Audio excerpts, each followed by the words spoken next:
Simulcast. Amazing. Okay, let's do this like that. Here we go. So we are live. Thank you everybody for watching this. They always say like in a wedding, 3 things are gonna go wrong. This is the first Instagram live. Nothing has gone wrong so far, but maybe something will. So as you may have seen, Gustavo Arellano is with me. I am pumped, and he just basically helped me to do Instagram live. So thank you, Gustavo. I appreciate it. Yeah, but I just got kicked out, so don't thank me anymore. Hold on, we'll figure it out. We'll figure this out. We will figure this out. Okay. So this is episode 56 of the Chills of Will podcast. If you're watching for the first time, follow me, the Chills of Will podcast. I hope it's easy to remember. And it is, I'm also on Twitter, and you can subscribe to my Apple podcast or to Spotify. I am here with Gustavo Arellano. He is a columnist for the Los Angeles Times. He covers Southern California everything and a bunch of the West and beyond.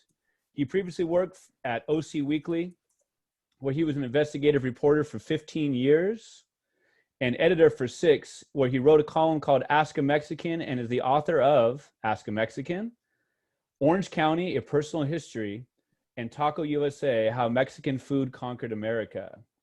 He's the child of 2 Mexican immigrants, one of whom came to this country in the trunk of a Chevy.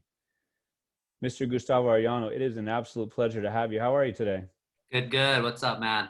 Not too much. Obviously, I mean, we'll get into a lot of the details. You have a lot. Your bio could be, this long. Anything you'd like to add that I left out or anything? Just everyone follow my newsletter. Go to gustavoarellano.org. That's where I collect all my writings for the week, all my appearances for the coming week, any articles or podcast appearances like this one that I had come out in the previous week. I write a missive just based on whatever crosses my mind at 5 o'clock on a Friday afternoon, just because I feel with newsletters, they have to be almost like confessionals. You have to just blurt something out, write it out, then just send it out there. You can't overthink them too much. And I think, I don't know, you're the English professor, so you can talk about whether that works as a reader, but I just think the spontaneity of it lends itself to the newsletter format. So, I mean, sometimes you plan a little bit, but for the most part, I try not to. So you talk about it being a missive. Are you like railing against like the world as a whole, or is it like lighthearted, or how would you describe that? It all depends on what the week is. Like sometimes I just want to give advice to people. Most of the time I like to give advice, especially, young writers or young professionals. I like to put it out there. Sometimes it's just a funny anecdote. Sometimes, sometimes it's just my own. I don't like to do self-discovery. I'm not one of those people. I'm not a Freudian. So I try to but sometimes you realize things about yourself, and so you go with it. But this past week, I wrote about how my dad used to take me to Alcoholics Anonymous meetings when I was a kid, because he's a recovering alcoholic, and I've written about that, but just about the realization decades later that we were experiencing discrimination at those places. So just talking about, what that means, how does that feel to me, and all that good stuff. One of the things that was really cool about that particular story is I was just rereading, I forget which of the books it was in, where you talked about your father's. That's going to be Orange County, A Personal History. Yeah, that makes sense. A personal history. And so, to read that was done in 2008. Is that correct?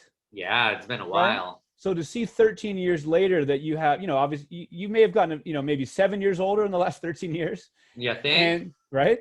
So the idea is that it's really cool to see you like with that evolution, or, kind of realize things as they go on. The story in itself in Orange County was interesting, but for you to write about it recently was like, wow, to see what we've, what we all kind of realize as we get older. Yeah. And it's funny because I'm going to do a whole newsletter about it. I try not to look back. I'm like a shark. I always am looking forward. I don't care for nostalgia at all. But that said, I also think it's important to tell stories of your past if they can serve as instruction for the future, whether for yourself or for other people. So in this case, as we continue our era of racial reckoning, and also recently, and the reason I was thinking about racism is because literally my wife and I literally experienced an incident of racism, like blatant racism. So it's just in my mind, like, I've been lucky as a Mexican in Orange County. I can literally tell you the 5 times where I've known consciously that I experienced racism, like right there and there. And 3 of them, of course, involved the mothers of exes. So, Oh gosh. yeah, that's how that goes. But just thinking about that, then I'm like, oh no, like, why haven't I experienced more racism? I don't know. I don't quote unquote look Mexican. I'm a nerd. So if people want to pick on me, they don't look at my race, they look at my glasses. And what does that mean if you haven't experienced racism? How does that, or much racism, how does that shape your worldview, especially in this day and age right now, Sure.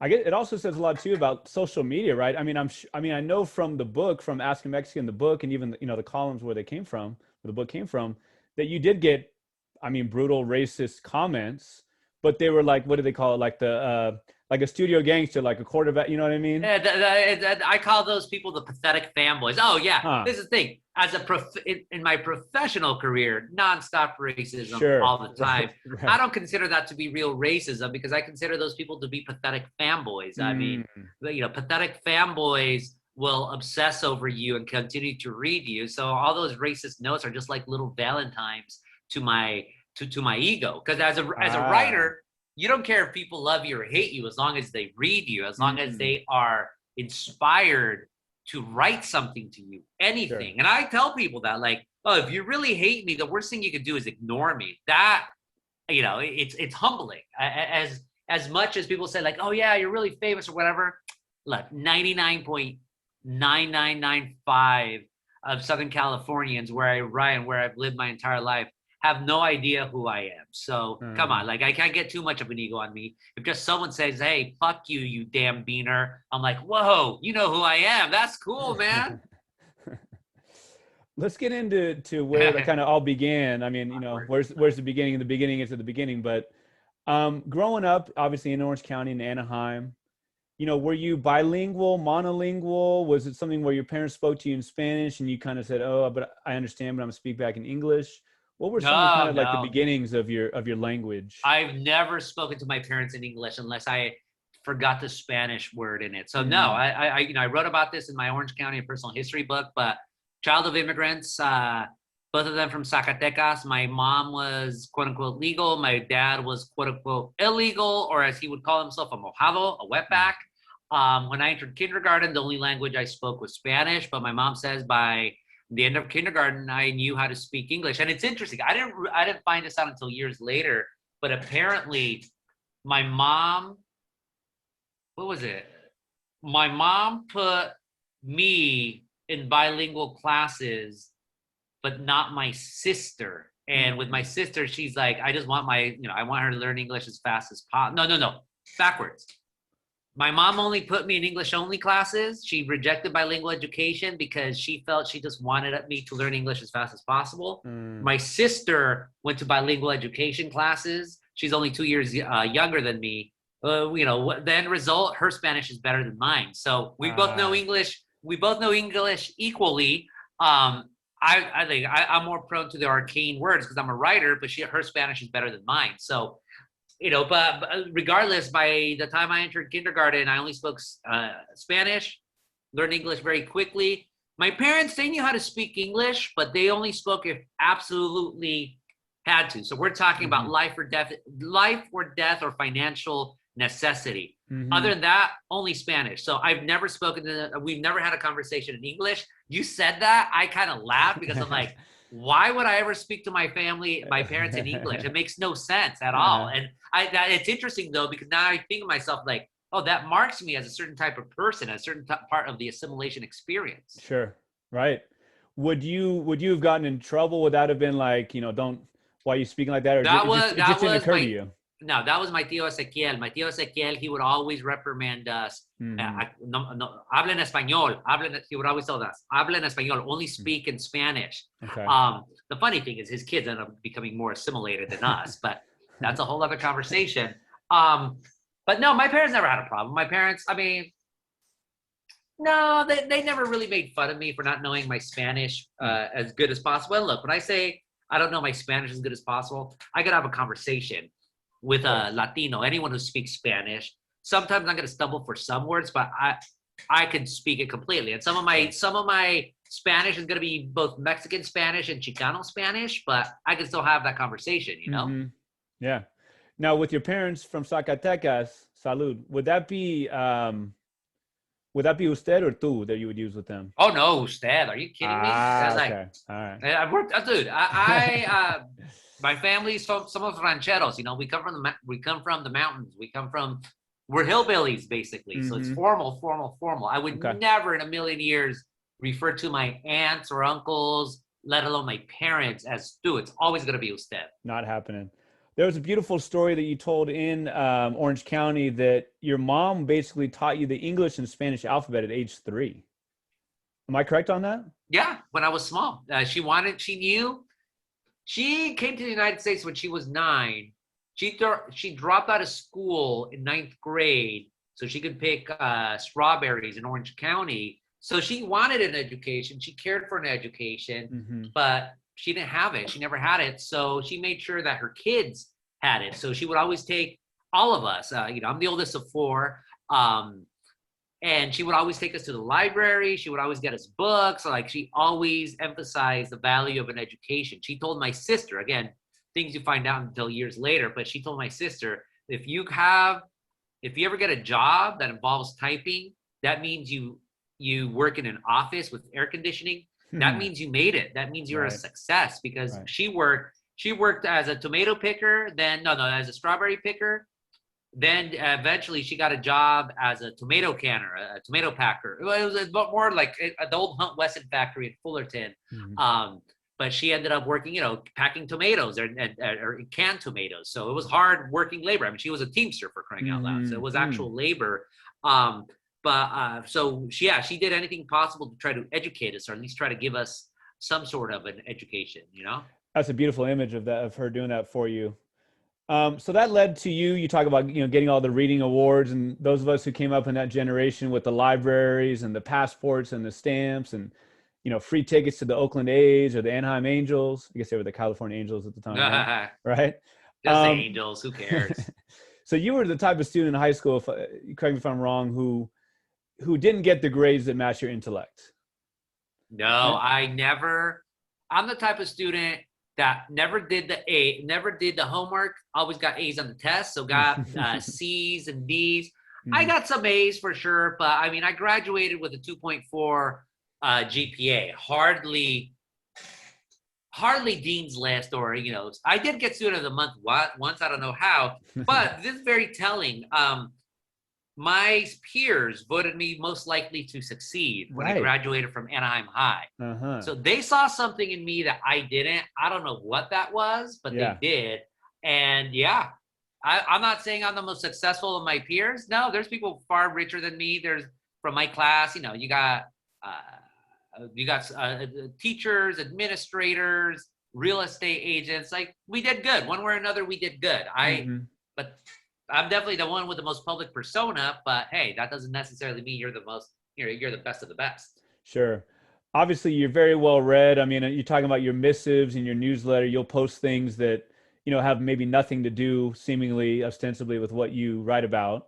So you're very well read, but, bringing it back to those days, even if you weren't always the most interested in class, maybe it's outside of class, what were some of the books that really interested you? Who were some of the writers who really interested you when you were, middle school, high school? It's an interesting, you're going to be getting exclusives that I've never talked about before, because no one's ever asked me. So when I was young, I loved the Guinness Book of World Records. I absolutely loved it, because I was just obsessed with knowledge. And, you read the Guinness book, and I actually have a copy. Actually, if you give me 10 seconds, I'll pull out the copy. Hold on. Gladly.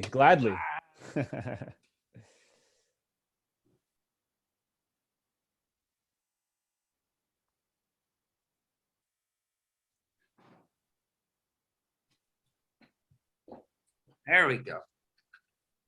Look at this 1987 edition. Oh my! I recognize the cover. Heck yeah, of course. Of World Records. It's totally beat up, but look at how they don't even make books like this anymore. Look at how tiny the print is on this stuff. But as you could tell, it was well worn, because I read it like crazy. I was just what I loved about the Guinness book, I like the records part, yes, but I just like the knowledge. Later on I found out, it's funny, later on I found out the not the etymology, but the founding myth of it, which is, the McWhirter brothers wanted to settle bar bets. And now, of course, I love quiz nights at pubs and bars. So that was those were the first books. The first book I really remember, that and encyclopedias. I just compendium of knowledge, read as much as possible, and very instructive for future me. Read about everything, not just one thing, but everything. So read all those books. Then as I got a little bit older, I started getting into biography because I really liked people. I found people to be very, very fascinating. I actually found a series of biographies that I used to read in elementary school, and I forget it right now, but it would take famous people. We're talking about people like Martin Luther King, Betsy Ross, Nellie Bly, the great reporter, Benjamin Franklin. I mean, very white as if you think about it, but I didn't see color. Honestly, I just saw people, and it talked about experiences that they had as children and how that led into who they became. So I loved that. Then once I got into like 5th and 6th grade, that's when I started getting into Stephen King, of all people. I love Stephen King, and I stopped reading him after Dolores Claiborne, not because I got over him, but I just started moving more into nonfiction. But all the books before, the Tommyknockers, The Stand, Cujo, Rage, as Richard Bachman, Rage, The Long Walk, different seasons, all of that. Like, he knew how to tell quick yarns and do a good job at that. So I read those, but I also read, Americana classics. So Tom Sawyer, Huck Finn. I was thinking of how Mark Twain hated James Fenimore Cooper for The Last of the Mohicans. Literally thought about that today, but I like Last of the Mohicans. Just those Bantam House books, I think it was. Yeah. I remember like a distinctive cover. It was monochrome on top and bottom, and in the middle it had like some artwork from something that went with them. So read those classics. Going through, then by the time I get into junior high, I start getting into sports, reading sports, not just facts, like compendiums of facts, but anecdotes, whatever. This is how in like 7th grade, I came across Joyce Carol Oates because she wrote this amazing book called Unboxing. Unboxing, right. Yeah. Oh my God, what a fucking amazing book. And I read it as a kid, like an probably 7th grader. I'm like, who the hell is this woman writer? But she writes really good. So, okay, I'm going to read it because it was about unboxing. And then just, really just reading. I'll just go up to high school. And just by that point, reading what was assigned to us. I like most of the books. I hate, though, English romanticism, fucking Wuthering Heights and Jane Austen. Oh, I love Shakespeare. Shakespeare's awesome. I love George Orwell, but the romantics, no, absolutely not. I like Frankenstein, though. Mary Shelley. Sure. Mary Shelley, Percy Shelley Vicey, of course. Even, later on I read them. But then senior year is when I really, by then, and I wrote this in my newsletter, love Neruda. I got introduced to Neruda. Love my favorite book of all time remains The Grapes of Wrath by Steinbeck. But I also got into the Beats. Allen Ginsberg, later on I find out about his personal life, but I think the Beats were just absolutely amazing. And Ginsberg was just like, it's crazy because you read his poems and they're amazing, but then you read his letters, because I have a book about the making of Howl, the whole controversy involving Howl. And his letters were just like his poems. They're like crazy. They're hard to read just because it's like all, pat. But still, like one of my literary icons still. Did you, have you read, like, especially thinking of the Joe DiMaggio piece, like Gay Talese? Is that how you pronounce it? I always pronounce it Gay Talese. I guess it would be Talese in the old country. But Talese, exactly. Right? Mamma mia. But no. So and this is the other important thing. It's to preclude some of your probable questions. My journalism school was Sports Illustrated. And I've written about this as well. In 8th grade, Miss Steichleather at Sycamore Junior High, my English teacher, she would bring Sports Illustrated from her husband. Her husband had a subscription. So after he would read them, I would read them. And I guess she took pity on me because she let me take them home.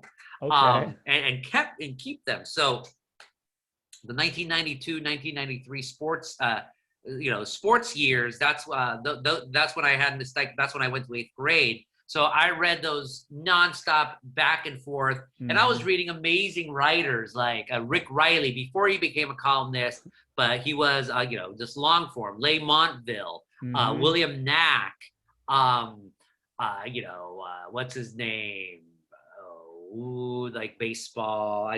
Peter Gammons. Yeah, Peter Gammons. All these amazing writers doing profiles of the present, doing profiles about the past. So it struck both my love of history, my love of sports, and little did I know it prepared me for becoming a writer, because it was Sports Illustrated was some of the best writing on the planet. It wasn't until years later that I became a reporter that I came across Gay Talese, of course, Tom Wolfe, even Nora Ephron. But really quick aside, I also got introduced to literary journalism, and again, not even knowing about it, by reading Rolling Stone as well, because Rolling Stone in the 90s would still have them. Even to this day, they get some amazing writing. So I read some Hunter S. Thompson, but just, great profiles, just amazing stuff.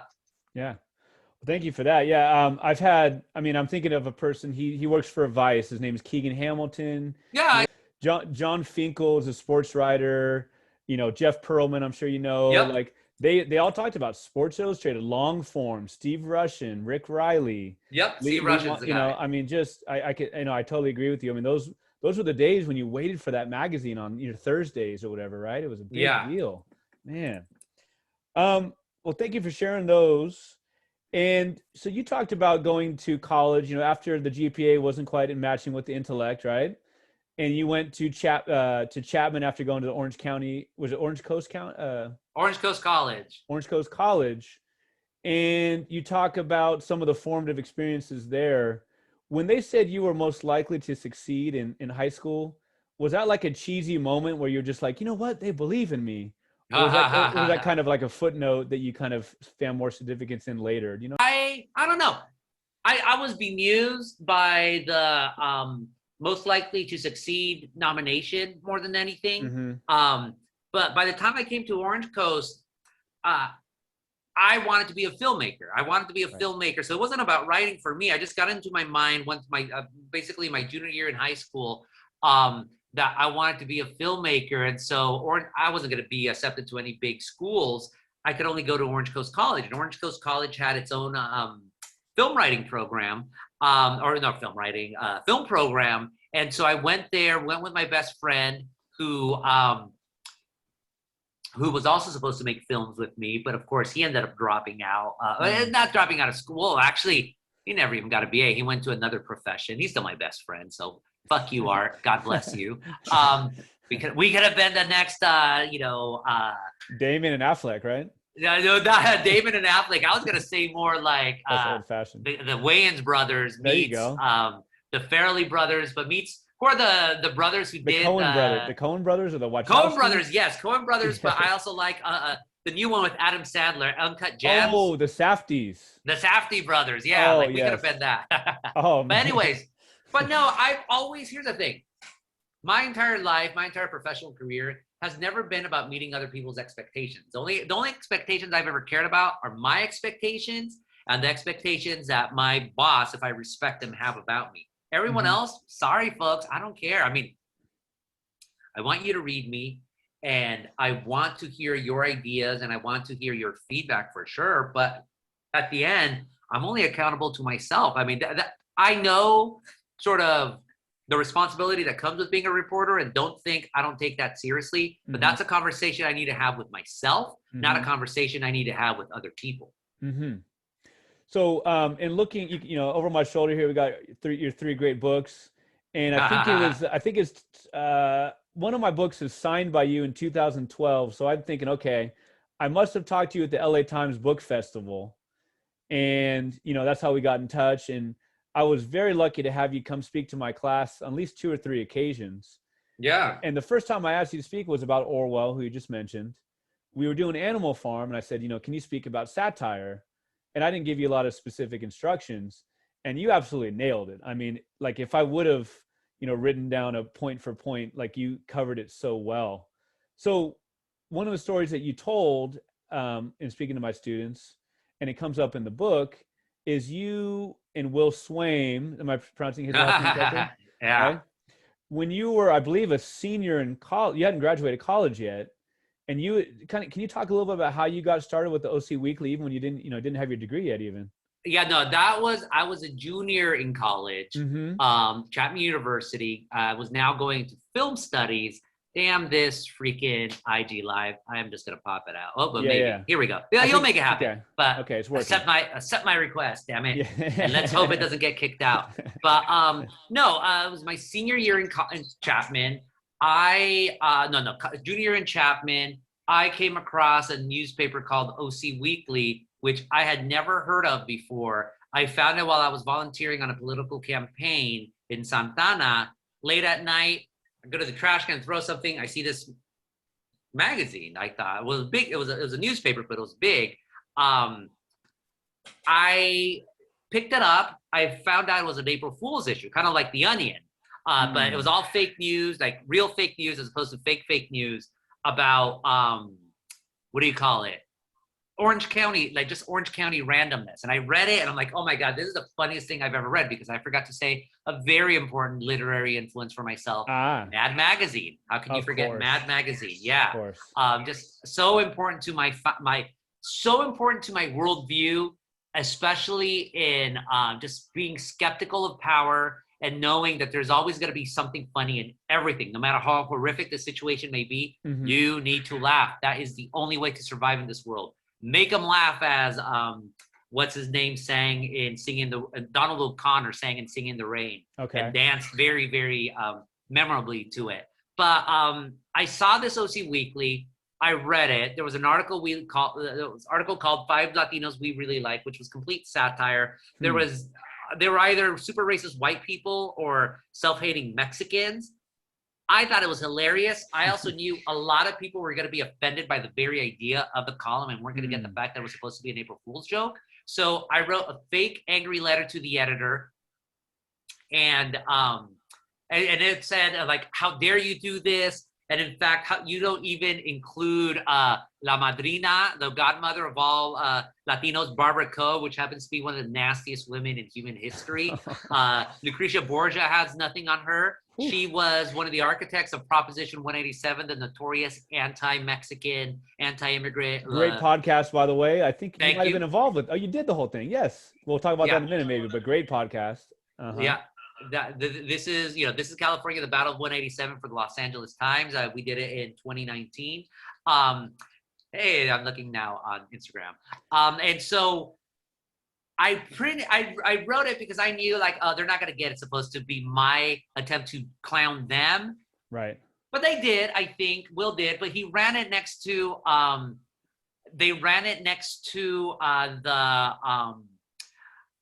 letter by a Chicano studies professor from Cal State Fullerton who didn't get the joke, who thought he was truly offended by it.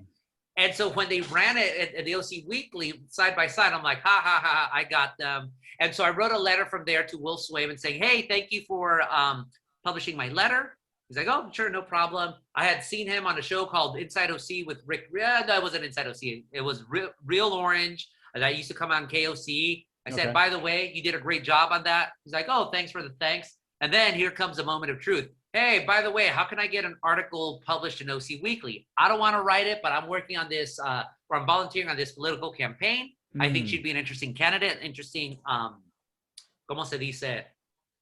Profile for you folks. Sure. So how do I do it?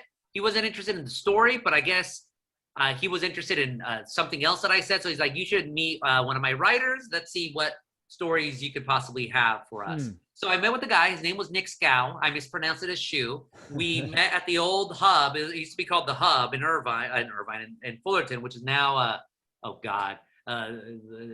what's it called? It's a slide bar cafe. Product placement, right? Got some product placement there. There you go. They got to No, it's not. I don't go to Slide Bar. Slide Bar is full of it. But I just, for the historical record, so to speak. Sure. And so people then started to No. And so I guess I had enough story ideas for them that they started picking my brain for more ideas. Never once so that I thought I wanted to write any of the stories. I just wanted to pitch ideas to them. But I must have, this is all April, it was April Fool's 2000.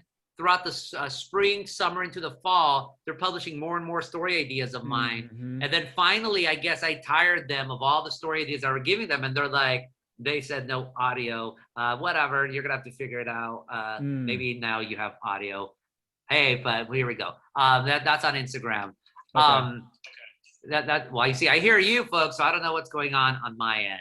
So, but we'll see. It's 100% my fault. I'm trying to work the volume. I don't want it to reverberate with you, but I think hopefully it's better. Thank you everyone for joining, by the way. Yeah, everyone, what's up? Let me just type hi. Anyways, hold on. One more thing. Listen to the podcast later. Listen. There you go. You see, I can hear you, so that's weird. Now. As long as it's not bugging you. Later. So it's not bugging me at all. April 4th, the Chills of Will podcast will be I'll be having this episode go live. It's a pleasure to speak with Gustavo. My name is Pete Real. Gustavo, keep going with that story. I'm sorry to cut you off. No. Anyways, so finally they asked me, Will asked me to do a story for them. It was an analysis on how the Democratic Party was scaring Democrats and Latinos into voting Democrat using the ghost of Pete Wilson. So tie it back to 187. 187 has been a specter upon my career, upon my life, really. And then from there, it was just off to the races. I'll give Will credit for seeing a journalist in me where I never knew there was one, where I thought there was a filmmaker. It was actually, I mean, you'll call me a writer. I'd say I'm a reporter, but it's all good. Well, I've heard you say on multiple occasions the idea that, satire is a weapon, right? Because, rich people, powerful people, they don't like to be, they can be challenged in different ways, but they don't like to be made fun of, humiliated, right? Yeah, and that's the point I made to your class. And I remember because, usually when I get invited to go speak to classes, speak about your career, speak about, your books. I rarely get prompts or challenges. So in this case, you're like, I want you to talk about satire, and specifically using Animal Farm. I'm like, okay, cool. This is a challenge for me. So I never prepare for any lectures, and I didn't prepare for this one, for yours. But what I do, though, let's put it this way: I don't write out outlines or notes or anything like that. For me, I reread Animal Farm, and I just thought, I read Orwell's, of course, Politics and the English Language. I even reread 1984. Then I just got up there and just started writing, talking, blah, blah, blah. And that's the biggest point that I always make about satire. And it goes back to Mad Magazine, which is like the powers that be, they're always going to have bigger guns than you. They're always going to have more money than you. They're going to have better defense than you. They're always going to have all of that. And so you could throw rocks at them. You could shoot them. You could throw, set bombs on them. You could do all of that stuff. What they cannot stand, though, is to be ridiculed. What they cannot stand is to be made fun of. And I think to be human, one of the things that humans have I think that other animals do not have is a sense of humor. I mean, some people say monkeys will have it. Who knows? But at least, we have a sense of humor. We could laugh at ourselves. And that is our most potent weapon. The minute they take away humor is the minute the bad people win and the good lose. And so for me, being able to write for the OC Weekly, which was an alternative newspaper, which kind of it doesn't make sense anymore, to try to explain, because we live in an alt weekly universe. But that's what it taught me to always mock the powerful. There's always humor in anything. You got to make it happen one way or another. Well, so, you talk about humiliation and how rich and powerful do not like that. The question about, Trump, like maybe it goes all the way back to his dad dehumanizing him as a kid. Yeah. But also maybe it goes back to, a lot of people say when Barack Obama basically just totally made fun of him, right? At that correspondence dinner. Yes, that's when it set him off, apparently. Yeah. So talk a little bit about your philosophy of afflicting the comfortable and comforting the afflicted. Yeah, this is an old cliche of journalism, attributed to a long ago ethnic humor column called Mr. Dooley. It was written by a guy called Peter Finn Dunbar, based out of Chicago, who would adopt the persona of Mr. Dooley, a barkeep on the south side of Chicago, who would, the way, and he would just give advice on or give his thoughts on the news of the day. Peter Finn Dunbar, or I might be mistaking the names, but he would write like in Irish dialect, like, top of the morning to you, very much on the accent, and that's all the Irish, the Irish brogue that I'll do. But apparently, no, that's not apparently. He wrote like, something about, journalism is a profession where you comfort the afflicted and you afflict the comfortable. In other words, you support the good in life, you support the good people fighting the good fight, you do everything possible, you highlight them or whatever. But then bad people, Crab Louie, you can only hear Gustavo. That's because I'm only talking right now, folks. I'm able to hear Peter perfectly. So for me, I think journalism had to, especially at the OC Weekly, we had to do that. We had to go after the bad people. You have to go after the bad people, like with a freaking talache, just hammer them. Or I like to play Mario Kart now. So they have like those little turtles who are all brothers, the Hammer Brothers. Sure. So they're throwing hammers at you and boomerangs and fireballs and ice balls. That's what you have to do to the bad people in this world as a reporter in whatever way possible. So that's what I've always tried to do. I mean, you got to be fair. I do think you got to be fair, and you got to write the truth, because if you don't write the truth, then you set yourself up for a libel lawsuit. And if you have a libel lawsuit, they're not pretty. So I know you've been in and around Hollywood in different ways over the years, and they need to make a movie about your origin story. Which again, what's the origin story? But if you wouldn't mind that story, I could hear it a million times. The story about where Will, with the OC Weekly, was saying, "Hey, what's the deal with this billboard guy, this Tweety, this Piolin?" Oh, Piolin, yeah. Right? I don't know. But just how that really started Ask a Mexican. Yeah, so Ask a Mexican, which was a column that I used to do, got a lot of notoriety, then turned into a book. It started because Will would ask me questions about Mexicans. I was the only person of color at the OC Weekly for a long time, and I'd answer them. I thought he was kind of dumb. I'm like, whatever. It's harmless. I'm not offended. So one day he comes back to me and it's like, have you heard of this guy Piolin? And he described the billboard. He said it was a billboard ad. Later on, it turns out to be a bus ad, like on the side, which is fine. But the point is, he described this like Mexican guy with a Viking helmet, long flowing hair, his eyes crossed. There's like an iceberg. He was like a Viking, and he's like, what's his story? Like, who is he? And I told him, like, he's El Piolín. He is at that point the most listened to DJ in Southern California, even more so than Rush Limbaugh. Later on, he became famous because he helped organize the big immigrant rights rallies of 2006. Later on, he got fired for sexual harassment, but that's a whole other story. That's a whole other story, huh? Yeah, that's a whole other story, but we're talking about origin stories here. So for me, I told him who El Piolín was. Guti Gang Rising, that's funny. He told us I told him who El Piolín was, and he said, you know what, a lot of people have questions about Mexicans, so why don't we, and they're not necessarily racist. I didn't think Will was racist at all, but he was kind of clueless about things. So I'm like, why don't you do a column called Ask a Mexican, where people would send you questions about Mexicans and you answer them. And I didn't want to do it not because I thought the idea was offensive, but I honestly thought no one would care. Again, as a reporter, you want stories that people are going to be interested in, that people are going to read. So go out and do that. And I'm like, fine, I'll try to figure it out. So I go back to my desk, and also we had space that week. We need to fill in a space on the column, on the page, because I used to do another column in the lead up to the 2004 election called Burning Bush, where I would publish conservative critiques of W leading up to that. And that column was going to end no matter who won. Of course, W ended up beating John Kerry. But I ended up then thinking, okay, I need to fill in this space. Fine, I'll just do Ask a Mexican once. Let me think of the stupidest question people can ask me about Mexicans. And I thought about it. I'm like, okay, here it is. why do Mexican call white people gringos? And that's something that Will would always ask me. And I just thought it was such a dumb question. But again, it's supposed to be making fun of people's ideas about asking questions about Mexicans. So I'm like, okay, I will answer it in the most ridiculous way possible. So I'm like, Dear Mexican, because I was thinking of the old advice columns of the past, Dear Abby, Ann Landers, Savage Love. They always started Dear. And all the people always had, the people who would ask the questions had acronyms. So I go back and I write, Dear Gabacho.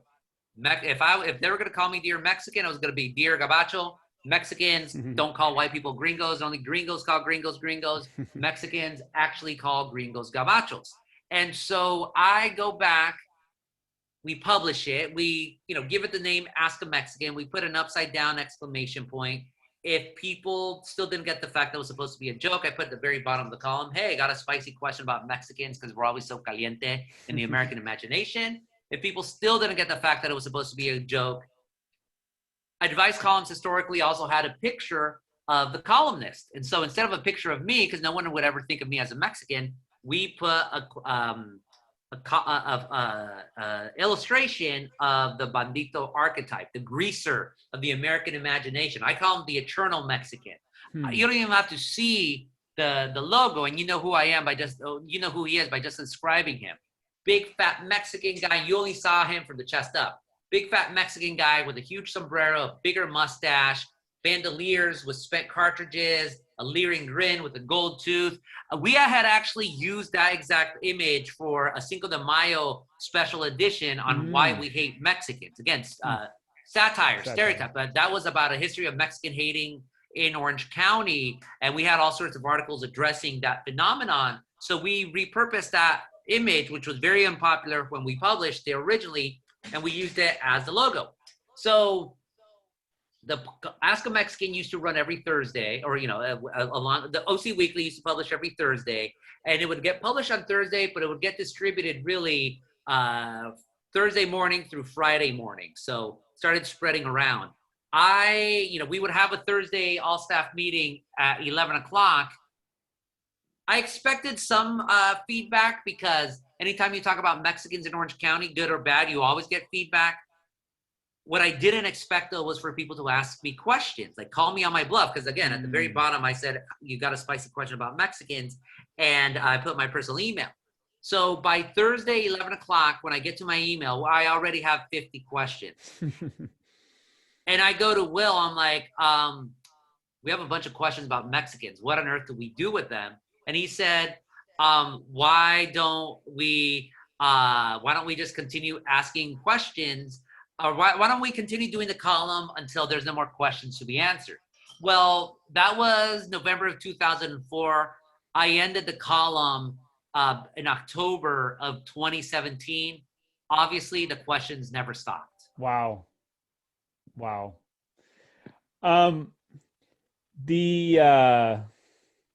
you talk about those questions. What I really appreciate you saying about Will is that, in order to be truly aware of your community, of who's reading, like, again, it wasn't him being narrow-minded or whatever. It's just like, you need to know. This is part of the community, a huge part of the community that knows Piolín inside and out, listens to him every day, that kind of thing, right?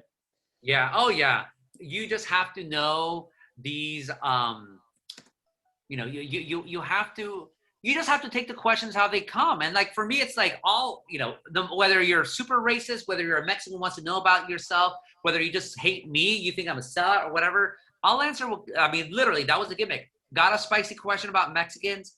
Ask the Mexican. And, it was not for me to judge your question. It was for me to answer your question. And if I didn't like your question, I would take you to school, but with the facts and a bunch of chinga tu madres. Yeah, right.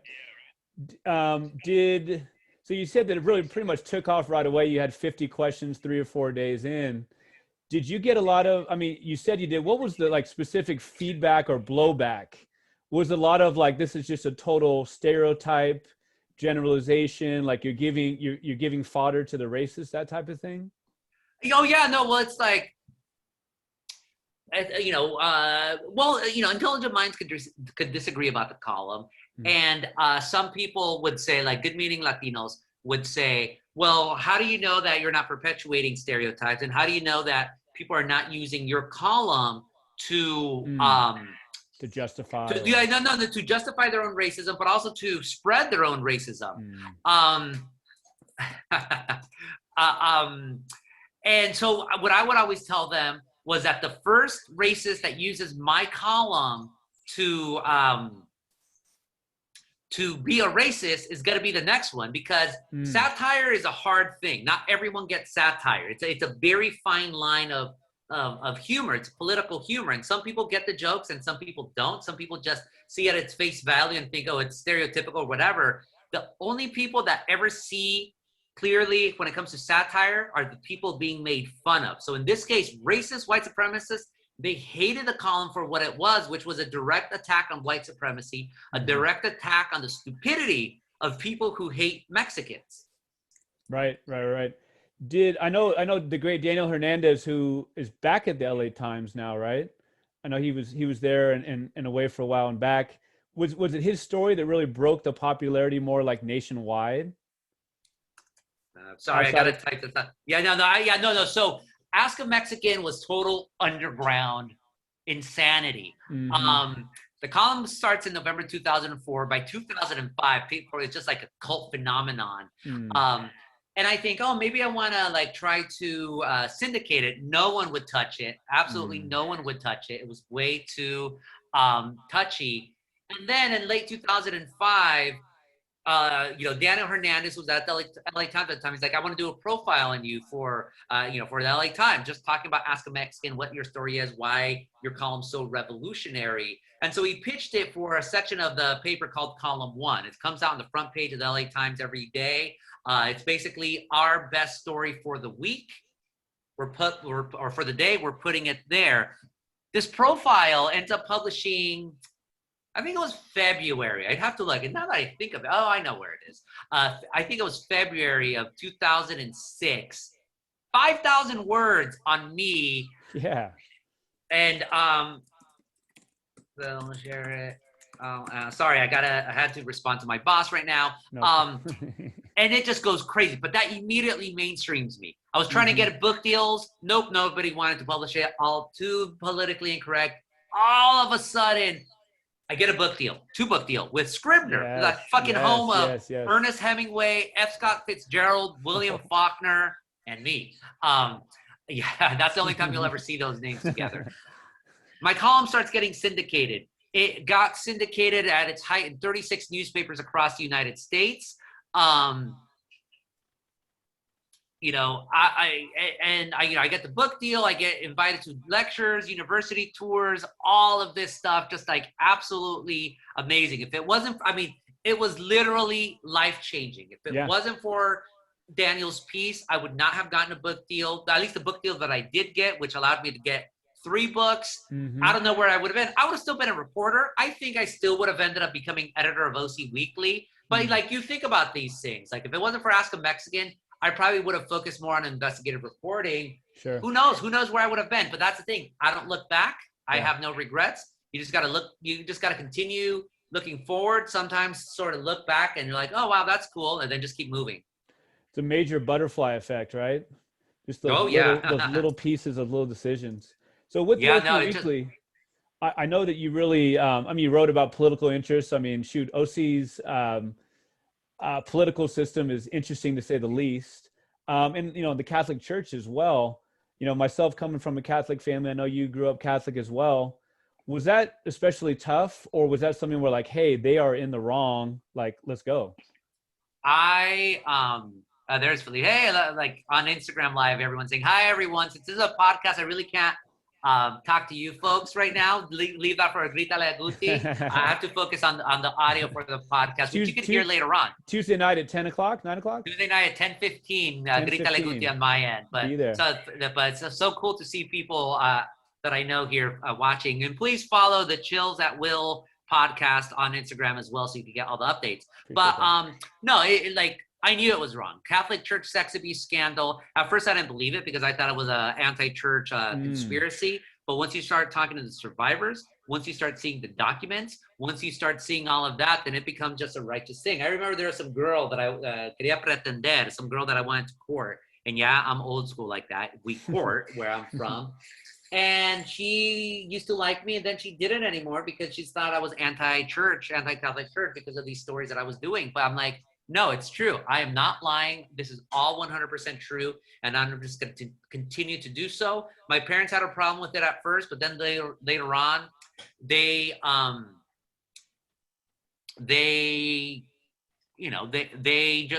agreed with it because it was indisputable. The truth was indisputable. This was a church in their own archives showing not just that they knew about the sex abuse, but they covered up for the fucking pedophiles themselves. They didn't care anything about the survivors until they had to pay hundreds of millions of dollars in settlements. That's when they cared about them. And really, they paid them to try to shut them up. Mm-hmm.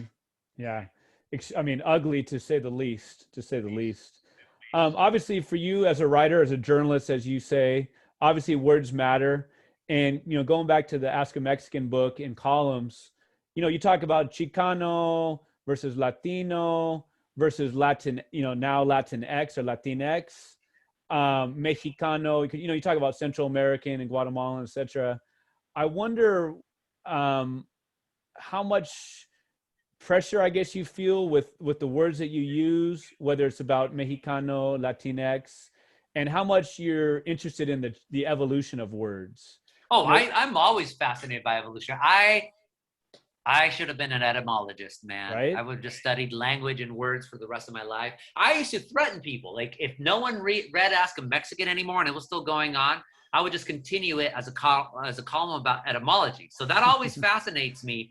Language is fluid. If you try to stick with just one phrase or one word, you're going to become as extinct as, not Latin, but let's say Aramaic, Sure. Like, you have to be evolving. You have to be moving. You have to do that. So it does, like the wars over Latinx right now, it doesn't surprise me because those were the same wars that people had over Chicano. Those are the I said etymologist, not entomologist. I know what an entomologist is. Right. Exactly.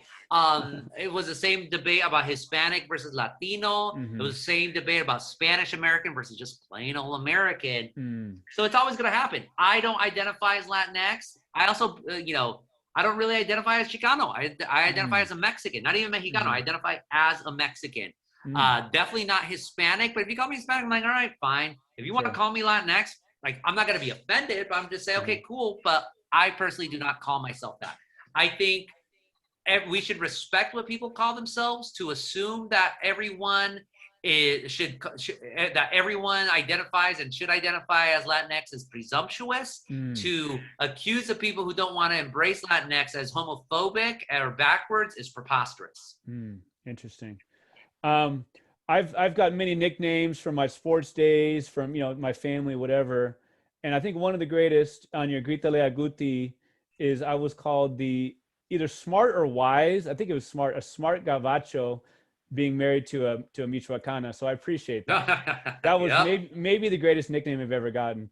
So you talk about like Aramaic and dead languages. Like, how about Gachupin? Is that gone the way of the dodo? Is that like from the Mexican Revolution time? Oh, dude, no, it's not even. That wasn't Mexican Revolution. It was a war for independence. Okay. That's like old school style. Gachupin is gonna be someone of pure, quote unquote, pure Spanish blood, but that came from Spain, like basically a Spaniard themselves, not the criollos, which are gonna be the people of Spanish descent. We're still in Mexico. But hey, I love insults. Gachupin's a good one, man. Well, you're a Shakespeare fan, the best at insults, right?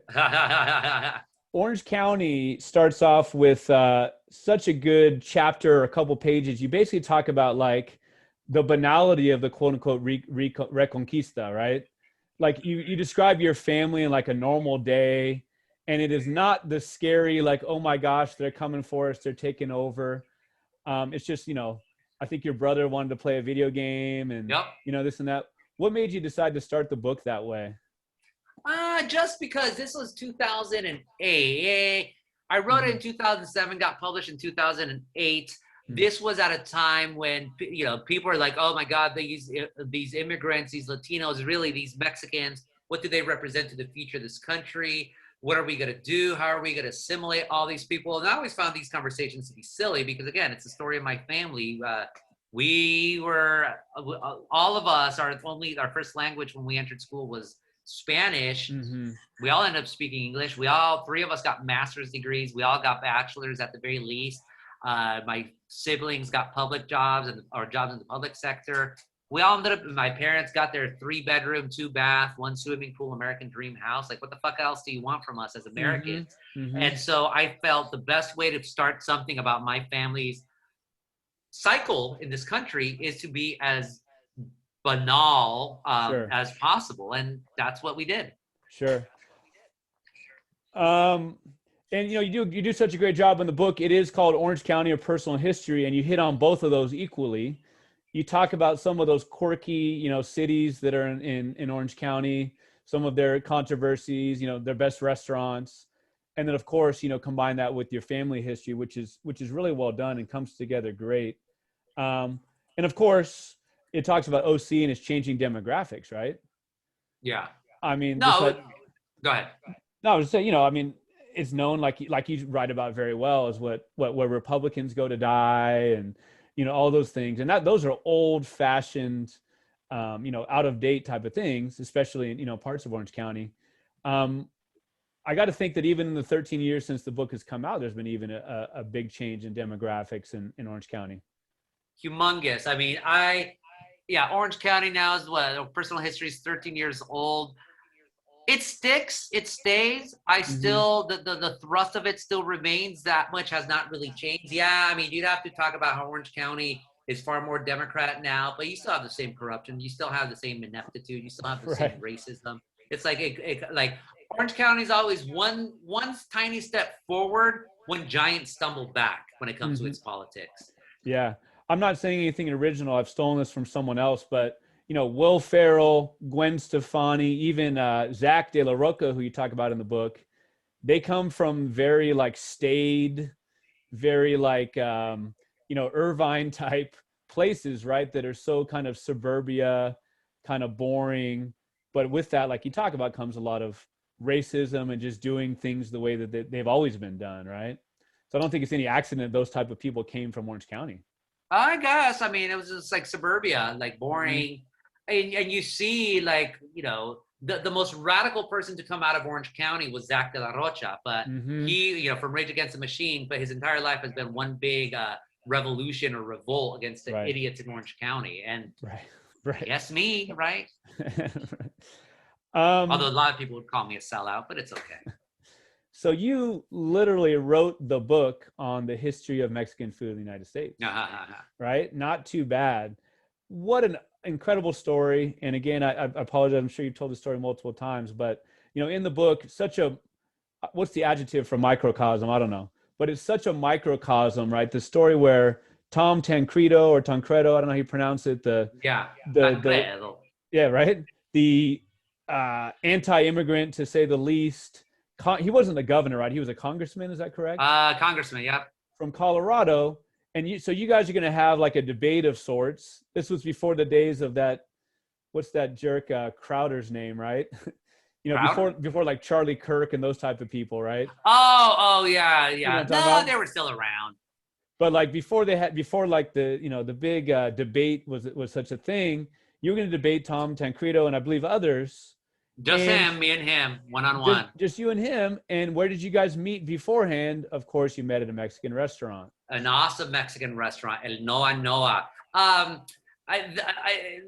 would say that is a summation of America and Mexico. Not even a metaphor.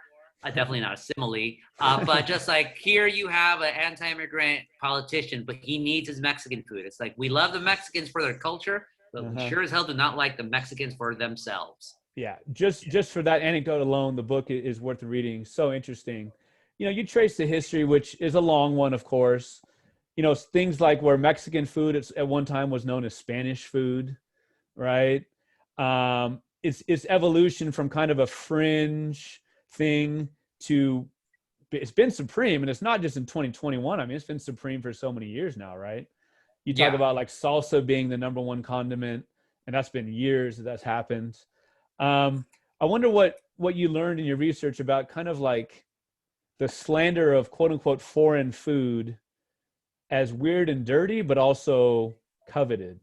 Did I say that, the slander of foreign food, or I did think you I say put that? that together. That's pretty good, huh? That's a good turn of phrase. I'm like, damn it, I should have said that one. Um, no, this is historical. This is throughout the world. I mean, when we want to paint someone as the other, we insult their food, and a lot of times we use their we use food terms to insult them as epithets. So Mexicans are beaners, greasers. The Italians were called greasers for their apparently greasy food, and which made their mustaches greasy. These are all stereotypes from the past. Right. The French are the Brits are the limeys. The French are frog eaters. Stereotypes about Asians eating anything that has four legs. Like, this goes on and on and on. So what we're doing is we're telling you that your food is not human. What you eat is not human. In other words, it's not good enough for human consumption. Therefore, you must not be human. Therefore, we can other you. Therefore, we can oppress you and do God knows what else. So the fact that Americans do love Mexican food unequivocally and with no shame, it's a step in the right direction. We have conquered the American stomach. That is a step. That's we shouldn't rest on that, of course, but we should continue to conquer the United States. Period. We'll get there. All with due time. Well, yeah, and I mean, you talk about the othering. Like, unfortunately, we've seen the results of that. Not the first time with all the anti-Asian violence recently, right? This kind of you're with us until you're not with us, until it's convenient for us to say you're not. What I really enjoy about you is that you can't be put in a box. I mean, you're obviously a free thinker, and you're not just, one way or the other. And I think maybe people reading your work would maybe identify you or stereotype you as somebody who'd say, food has to be authentic. I wonder what, your thoughts on authenticity, what that even means to you, if anything. Authenticity is a bunch of fakery. Either it's all authentic or none of it's authentic. I have spoken about this many, many times before when it comes to Mexican food. Just consider Mexican food. What is Mexican food? Al pastor, which came from the Lebanese, from their shawarma. Right. You have cheese and beef and pork, which all came from the Spaniards, because the Aztecs didn't do all of that. You have tequila, which came from distillation from the Spaniards. You have all those wonderful Mexican beers with such with names like Tecate and Bohemia. Bohemia is not the name of the last Aztec emperor, they came from Czech and German and Polish immigrants coming into Mexico. Mexican food is an amalgamate, a mestizaje, a mixture of foods. There is nothing authentic about Mexican food. That's what makes it so delicious, is that it's not hidebound to the passages of time there's tradition, sure, but traditions also change. Traditions, we're not celebrating the same way our ancestors celebrated 100 years ago, let alone 1,000 years ago. Sure. So that said, the idea of authenticity has been used by, especially in the capitalistic era, to sell people an authentic experience. This idea that what's in front of you has been encapsulated from some far off place and brought to you as a vestige of a past that no longer exists or is in danger of existing. If capitalism wasn't like a freaking Galactus gobbling up the world, we would not have to invent the idea of authenticity. Right. No, that's very interesting. That makes me think of you talking about how capitalism has really commodified authenticity in quotes, right? You talk about the tamale women or the tamale chili queens, and how I think you're talking about in LA, it might have been a different part of the country, how they basically were put out of business. I think it was maybe at Alvera Street. They were put in business, ironically, by making them kind of like separate and make, like, here's the authentic chili queens, making it, the way they did in Mexico. And that's kind of what made them go obsolete. Yeah, you're compounding two separate but related events in the history of Mexican food in the United States. The chili queens of San Antonio, they were the first viral stars, if you will, of Mexican food. These were these women, Mexican women, who would set up chili posts in the plazas of San Antonio, at night, throughout night and into the morning, brought tourists from all over the world. But by the 1930s, they were pushed out of existence because the sanitation department in San Antonio tried to quote unquote, tried to sanitize them because their standards were not hygienic. After that, they disappeared from the landscape. In Olvera Street, you had tamale wagons. These tamale wagons would set up shop all across downtown Los Angeles from the 1880s through the 1920s, really, and just sell tamales, literally. And the same attacks that you have on street vendors today were happening back then. Oh, they're taking money away from bricks and mortars. They're not paying their taxes. They're unsanitary. We can't trust them. And so what the LA City Council did was, and not just in Los Angeles, mind you, but all across the United States, but we'll use the example of Los Angeles because it'll tie back to what you were mentioning. The LA City Council canceled them, to use the lingo of the time.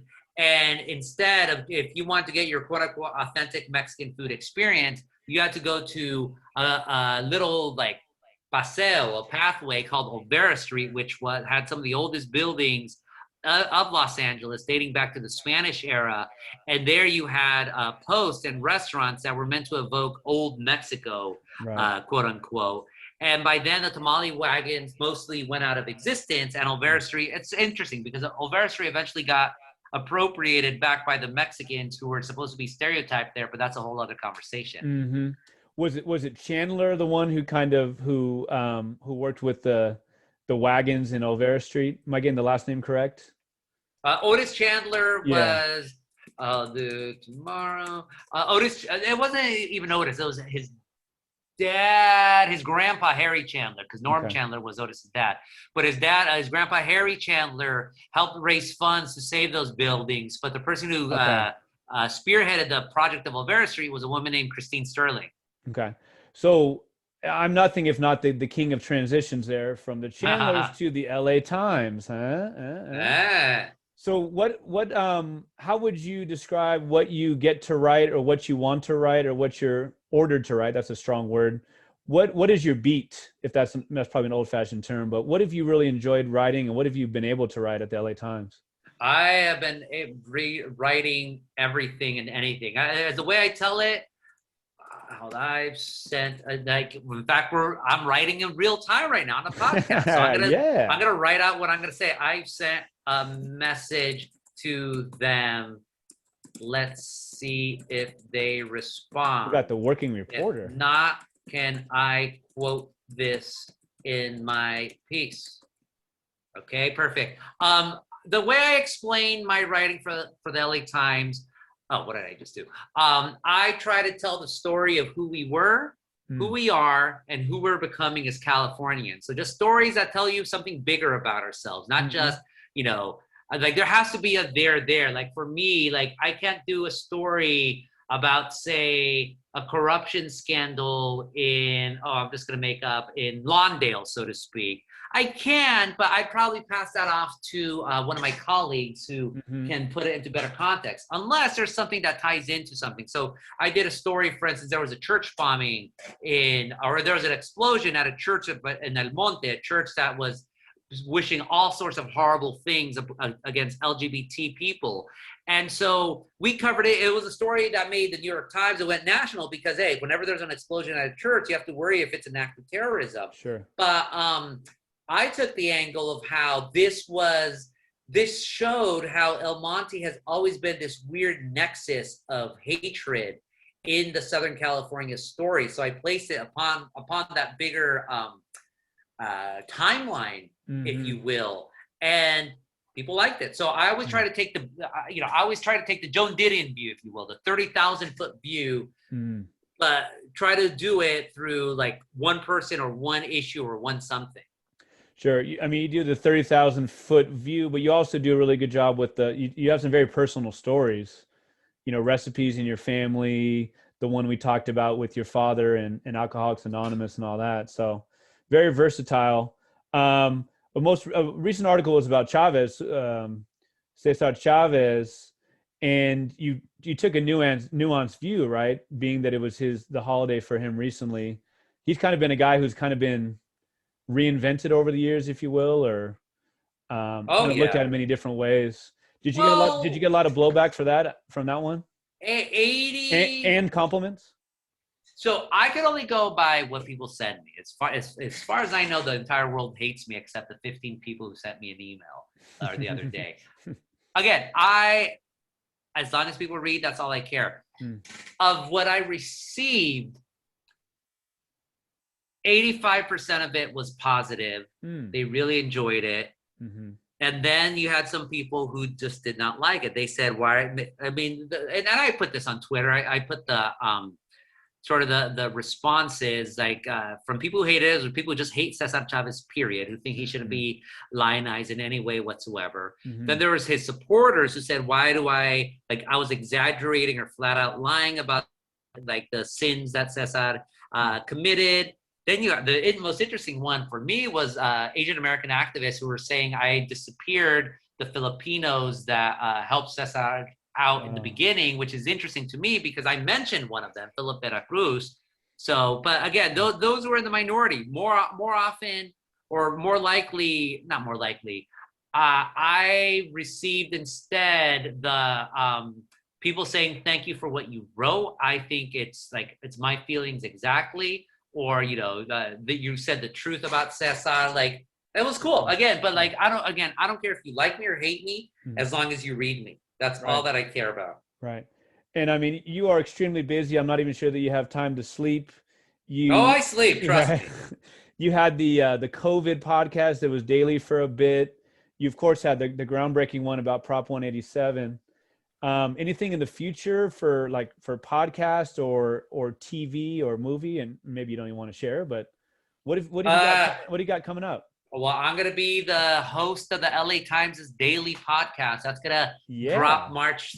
It's like March 3rd. Michael Barbaro, watch out. Wait a minute. It's already past March 3rd. You mean May 3rd? Sorry, May 3rd. May 3rd. Okay, it's one of those MA holidays. Michael Barbaro, watch out. I like that. Yeah, watch out. Like we're not the Death Star, but we're also not Alderaan either. We're gonna be a fucking bunch of rebel troops trying to figure some fun out. That's gonna be May metaphor. May 3rd. Yeah, trying.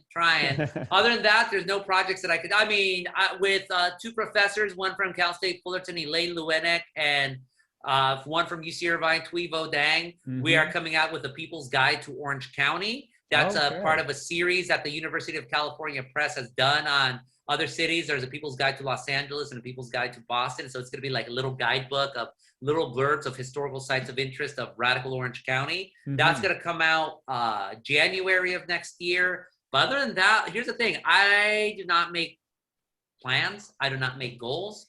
I just write and I let wherever the stories take me, that's where I go. Yeah. Is there going to be any more Las Crónicas del Taco? I cannot say that because I have not, first of all, I haven't gotten an invitation. If there is going to be another season, if I get invited, cool. That'll be totally cool. But I could only go by what's officially announced, and I could only go by what people invite me. So you maybe, I don't know if it was 2 appearances or 1, but you talked talked about Mexican American food, right? On the Taco Chronicles, a great Netflix series. Of course. Burritos you're talking about? Yeah. Oh, that's right. Yeah, right. And was it on that episode where you mentioned noggles, or I'm not sure if I'm saying it correctly? Yeah. Right? No, that was about the hard shell taco episode. Oh, okay, the hard shell taco, exactly. Yeah. What about it? Yeah, I was wanting to know, it makes sense that you were the one that talked about that. That seems like a perfect example of a taco that is in no way, quote unquote, Mexican or authentic. Well, you said it's pretty dang good. And it's pretty nostalgia. Damn authentic. Again, they're like, you gabachos are so stuck on, and fresas are so stuck on authenticity. Right. The hard shell taco is as authentically Mexican as the Pyramid of the Sun, is as authentically Mexican as Chichen Itza or the Totonaco, los voladores de Papantla, Noggles is this cult chain that I never ate at while it was still around. But apparently it was a better version of Del Taco, but it went out of business. Del Taco bought it out.